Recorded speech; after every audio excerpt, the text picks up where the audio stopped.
Hello everyone, welcome back to Shaurya. और आज मैं आपके लिए लेकर आया हूँ क्लास 11th का chapter number 2 units and measurement. और उसमें बहुत ही सबसे बड़ी जो इम्पोर्टेंट चीज होती है, डायमेंशंस को कैसे लर्न करना है, उसके लिए मैं आपको शॉर्ट ट्रिक बताने वाला हूँ। बहुत सारे बच्चों को प्रॉब्लम होती है कि सर इतने सारे डायमेंशंस फॉर्मूले कैसे इन सबको रिमाइंड करें, ओके, कैसे इन सबको लर्न करें। तो बहुत शॉर्ट ट्रिक बता रहा हूँ, बहुत ही आसान। इसको पूरा देखिए और समझिए, आप इनको बहुत आसानी से लर्न कर सकते हो। जितना हो सकता है मैं कोशिश करूंगा कि आपको कम से कम लर्न करना पड़े और आपको डायमेंशंस ज्यादा से ज्यादा फॉर्मूले कवर हो जाएं। तो शॉर्ट ट्रिक्स बता रहा हूं मैं, देखिए क्या होते हैं शॉर्ट ट्रिक्स। नंबर फर्स्ट जो शॉर्ट ट्रिक आपको ध्यान रखनी है, नंबर फर्स्ट आपको ये ध्यान रखना है कि बहुत सारी क्वांटिटीज होती है जिनकी डायमेंशन फॉर्मूले सेम होते हैं। जैसे कौन कौन सी क्वांटिटीज होती है जिनके डायमेंशन फॉर्मूले सेम होते हैं? सबसे पहले है वर्क, वर्क में उसके अलावा आ जाता है एनर्जी।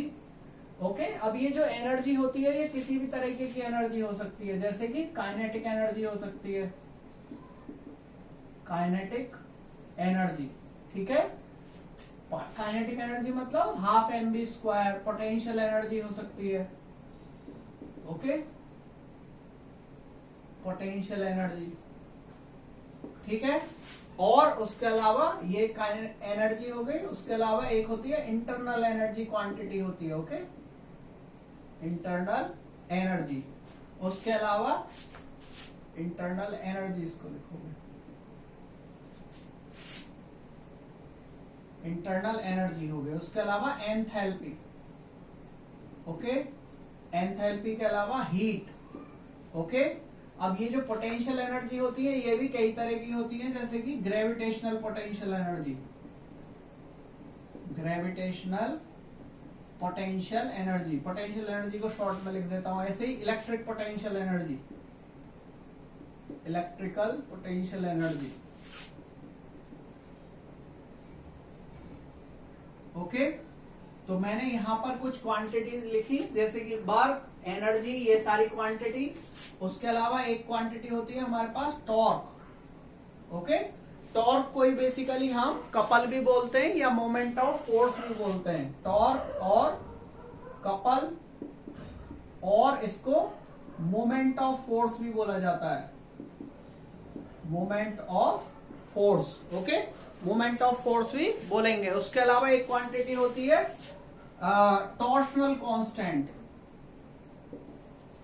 Torsional constant. उसके अलावा एक क्वांटिटी होती है pressure gradient, pressure gradient, okay. तो ये इतनी सारी जो क्वांटिटीज हैं, इन सब की अगर आप डायमेंशनल फॉर्मूला लर्न करते हो तो इन सब की एक ही डायमेंशनल फॉर्मूला होती है, और वो होती है mL2T-2, ओके। तो आप देख सकते हो कि इन सब क्वांटिटीज की आपको ज्यादा चिंता करने की जरूरत नहीं है, केवल आपको एक ही डायमेंशन फॉर्मूला इन सब के लिए लर्न रखना है, विच इज mL2T-2। उसके अलावा इन क्वांटिटीज की जो जानकारी है, इंफॉर्मेशन है, वो आपको रेस्पेक्टिव आगे आने वाले चैप्टर्स में मिलती रहेगी। सो इम्पोर्टेंट पॉइंट के इन सब की जानकारी जब मिलेगी तब हमको मिल जाएगी, बट आपको ये ट्रिक आपको याद रखनी है, जिससे कि आप बहुत आसानी से इन सब की डायमेंशनल फॉर्मूला एक साथ याद रख सकते हो। उसके अलावा मैं एक ब्रीफ इंट्रोडक्शन भी दे देता हूं कि कौन कौन सी क्वांटिटीज क्या क्या होती है। जैसे कि ये टॉर्क है, तो torque basically force multiply perpendicular distance के इक्वल होता है। टॉर्क कपोल मोमेंट ऑफ फोर्स ये सेम ही होता है। टॉर्शनल कांस्टेंट, तो torsional constant basically torque upon angle होता है, क्योंकि एंगल की कोई डायमेंशनल फॉर्मूला नहीं होती, तो इस वजह से इनकी सबकी डायमेंशनल फॉर्मूला सेम आती है। उसके अलावा प्रेशर ग्रेडियंट है, तो प्रेशर अपॉन डिस्टेंस को हम प्रेशर ग्रेडियंट बोलते हैं। तो इस तरीके से आपको इनको इंट्रोडक्शन मिल जाएगा। बट अभी जो प्रॉब्लम है वो सॉर्ट आउट हो गई कि इतने सारे डायमेंशनल फॉर्मूले की एक ही बार में हमने डायमेंशनल फॉर्मूला रिमेंबर कर लिया। उसके बाद सेकेंड ट्रिक, ऐसी ही और क्वांटिटीज हैं, जैसे कि हमारे पास एंगल हुआ, ओके, एंगल हुआ, सॉलिड एंगल हुआ, ओके। उसके अलावा हमारे पास हुई relative density, relative density, okay.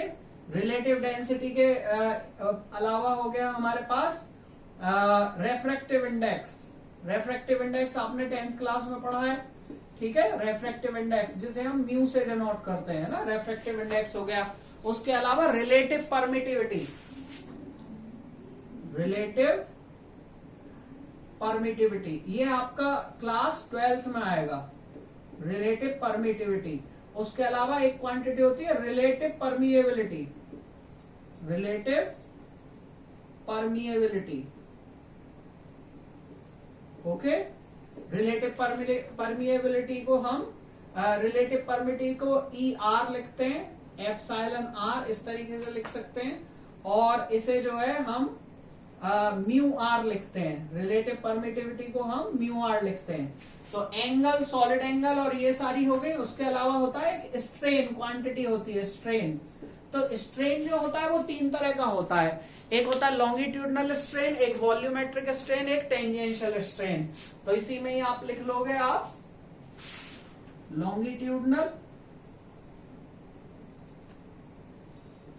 Longitudinal, और वॉल्यूमेट्रिक, मैट्रिक एंड टेंजेंशियल। तो कैसा भी स्ट्रेन हो, ठीक है। तो ये जो सारी क्वांटिटीज होती हैं, जितनी मैंने नंबर 2 में लिखी, ये सारी क्वांटिटीज डायमेंशनलेस होती हैं, क्योंकि ये सेम क्वांटिटीज का रेशो होती हैं। All are dimensionless, all quantities are dimensionless, जो अंडर पॉइंट 2 लिखा गया है। All quantities are dimensionless. तो डायमेंशन लेस और नो डायमेंशन लिख सकते हैं। अगर आपको एग्जाम में आता है, कॉम्पिटेटिव एग्जाम में, और आपको ऑप्शन दिया जाता है M0, L0, T0, ओके, तो मतलब डायमेंशन लेस को ऐसे भी लिख सकते हैं। तो मतलब इनकी 0 पावर का मतलब क्या है कि ये डायमेंशन लेस है, या डायमेंशन इनकी कोई भी नहीं होती। डायमेंशन लेस लिख सकते हो या नो डायमेंशन भी इनको लिख सकते हो। अब ऐसा क्यों हुआ? क्योंकि इनके जो जितने भी फॉर्मूले हैं वो सेम क्वांटिटीज के रेशो हैं। जैसे कि एंगल होता है आर्क अपॉन रेडियस, तो दोनों लेंथ होती है, लेंथ का रेशो क्या आएगा, लेंथ से लेंथ कैंसिल हो जाएगी और वो डायमेंशन लेस क्वांटिटी आएगी। उसके अलावा सॉलिड एंगल, सॉलिड एंगल में बेसिकली क्या होता है, एरिया अपॉन रेडियस स्क्वायर आता है। Relative density, density of substance upon density of water at 4 degree Celsius. ऐसी रेफ्रैक्टिव इंडेक्स आता है। रेफ्रैक्टिव इंडेक्स में velocity of light in vacuum upon velocity of light in that material. तो मतलब कहने का ये है कि ये सारी क्वांटिटीज सेम क्वांटिटीज का रेशो होती है। That's why these all are dimensionless, या ये तीनों बातें में से एक लिखी जा सकती है। Okay, so it is, I think समझ में आ रहा है कि आपको कितना इजी होता है ये। उसके अलावा हम नेक्स्ट बता रहे हैं आपको कि जो और क्वांटिटीज होती है जिनके सेम डायमेंशन फॉर्मूला होता है, एक होती है angular velocity. Okay, angular velocity, angular velocity हो गया, फ्रीक्वेंसी हो गई, ओके, एंगुलर फ्रीक्वेंसी हो गई, एंगुलर फ्रीक्वेंसी हो गई। उसके अलावा वेलोसिटी ग्रेडियंट हो गया, वेलोसिटी ग्रेडियंट। ओके, तो इन सभी की डायमेंशनल फॉर्मूला, अगर आप ये सभी क्वांटिटीज की डायमेंशनल फॉर्मूला देखोगे तो वो सबका डायमेंशनल फॉर्मूला एक ही आता है, और वो आता है M0 L0 T-1।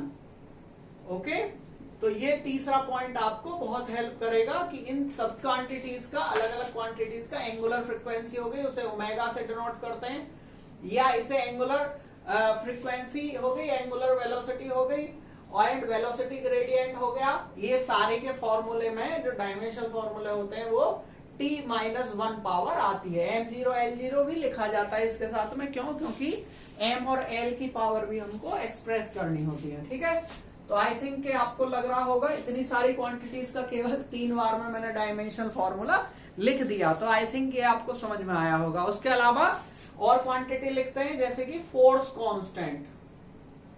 ओके, एक क्वांटिटी होती है फोर्स कांस्टेंट, दूसरी होती है एक सरफेस टेंशन, सरफेस टेंशन। तो इन दोनों क्वांटिटीज की जो डायमेंशनल फॉर्मूला है वो सेम होती है। मतलब फोर्स अपॉन लेंथ कर दीजिए या फोर्स अपॉन लेंथ कर देंगे तो इसका डायमेंशनल फॉर्मूला बन जाएगा। ओके, तो फोर्स का डायमेंशनल फॉर्मूला आपको पता होना चाहिए, ml_t-2 होता है एंड लेंथ का L होता है, तो L से L कैंसिल हो जाएगा और ये आ जाएगा ml0t-2। तो मतलब इन दोनों का फोर्स कांस्टेंट का एंड सरफेस टेंशन का डायमेंशनल फॉर्मूला सेम आता है, विच इज ml0t-2 आएगा। ओके, तो आई थिंक ये आपको इजी लग रहा होगा। अब उसके अलावा momentum and impulse of force, momentum and impulse भी बोलते हैं इसको, या इम्पल्स ऑफ फोर्स भी बोलते हैं। ओके, इम्पल्स ऑफ फोर्स, ठीक है। तो इन दोनों क्वांटिटीज का जो डायमेंशनल फॉर्मूला है वो सेम आता है, और वो आता है मोमेंटम के इक्वल। तो मोमेंटम का डायमेंशनल फॉर्मूला होता है m और मींस मोमेंटम बेसिकली होता है मास इनटू वेलोसिटी। तो ये हमारे पास डायमेंशनल फॉर्मूला बनेगा। Okay, m1 L1t-1, L t-1 होता है वेलोसिटी का, and multiply by mass we will get impulse of force, या इम्पल्सिव फोर्स भी बोल देते हैं, या मोमेंटम भी इसको बोल देते हैं। तो आई होप सो कि ये आपको और समझ में आया होगा। उसके अलावा और क्वांटिटीज, इंपॉर्टेंट क्वांटिटीज पे आते हैं, इसको इरेज कर देता हूं जिनकी डायमेंशनल फॉर्मूला सेम होता है।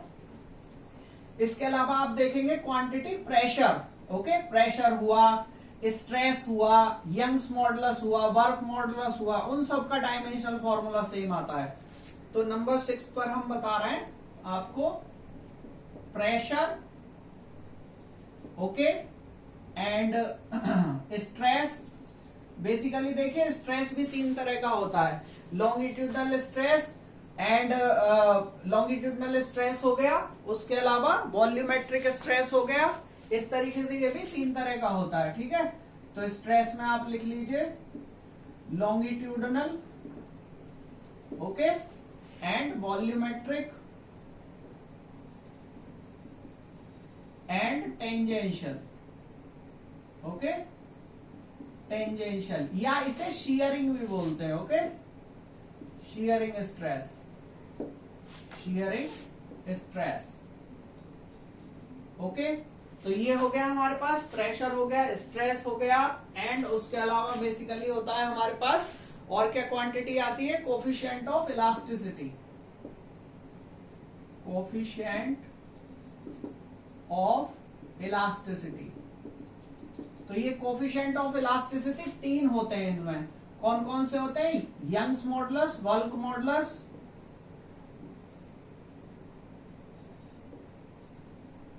Young's modulus. Okay, Young's modulus को आप कैपिटल Y लिखोगे। उसके अलावा bulk modulus, Young's modulus, bulk modulus, and modulus of rigidity, and modulus of rigidity. ठीक है, तो बल्क मॉडुलस को आप बेसिकली K लिखते हो, है ना, बल्क मॉडुलस को आप K लिखते हो, एंड मॉडुलस ऑफ रिजिडिटी को ईटा लिखते हो। तो इन सब का बेसिकली आपको जो डायमेंशनल फॉर्मूला है वो सेम आता है, और वो आता है फोर्स अपॉन एरिया के। किसके इक्वल आता है, फोर्स अपॉन एरिया। तो फोर्स का हमारे को पता है ml_t-2 होता है, एंड एरिया का L2 होता है। तो जब आप इसको सॉल्व करोगे तो ml-1t-2 आपको डायमेंशनल फॉर्मूला मिल जाएगा। आई थिंक देखिए कितना आसान हो रहा है। बिल्कुल आपको इन सारी क्वांटिटीज के डायमेंशनल फॉर्मूला ना लिख के केवल 6 डायमेंशनल फॉर्मूला आपको याद रखने हैं। ओके, और बता देते हैं उसके अलावा। इसके अलावा एक क्वांटिटी होती है एंट्रोपी, ओके, और उसके अलावा हीट कैपेसिटी, हीट कैपेसिटी। इन दोनों का डायमेंशनल फॉर्मूला सेम होता है। इसका होता है एनर्जी अपॉन, बेसिकली हम टेम्परेचर कर देंगे, एनर्जी अपॉन टेम्परेचर। ठीक है, एनर्जी अपॉन टेम्परेचर कर देंगे तो हमको इसका डायमेंशनल फॉर्मूला मिल जाएगा, यानी कि एंट्रोपी का एंड हीट कैपेसिटी का। तो देखिए जो टेम्परेचर का डायमेंशनल फॉर्मूला होता है उसे K से डिनोट करते हैं, या थीटा से भी कहीं कहीं डिनोट कर देते हैं। तो ये हो जाएगा, एनर्जी का पता ही है हमको, ml2t-2 अपॉन K। ठीक है, तो ये हो जाएगा हमारे पास ml2t-2 K-1। तो देखिए ये भी, ये दोनों जो है क्वांटिटीज का सेम डायमेंशनल फॉर्मूला आ गया। और लास्ट वाली जो ट्रिक है वो हम बता रहे हैं कि आपको length, dimensional formula of length, distance, okay, and radius of gyration, okay, radius of gyration, radius of gyration. तो ये तीनों क्वांटिटी ऐसी हैं जिनका डायमेंशनल फॉर्मूला भी सेम होता है और वो लेंथ के इक्वल होता है, ओके। तो ये लेंथ के इक्वल का मतलब m0 l t0 हम लिख सकते हैं इसको। तो आई थिंक आपको ये थोड़ा सा रिलैक्स मिल जाएगा इन सारी डायमेंशनल फॉर्मूला को रिमेम्बर करने में। इतना सारा आपको बर्डन नहीं लेना है जितना आप लेते हो।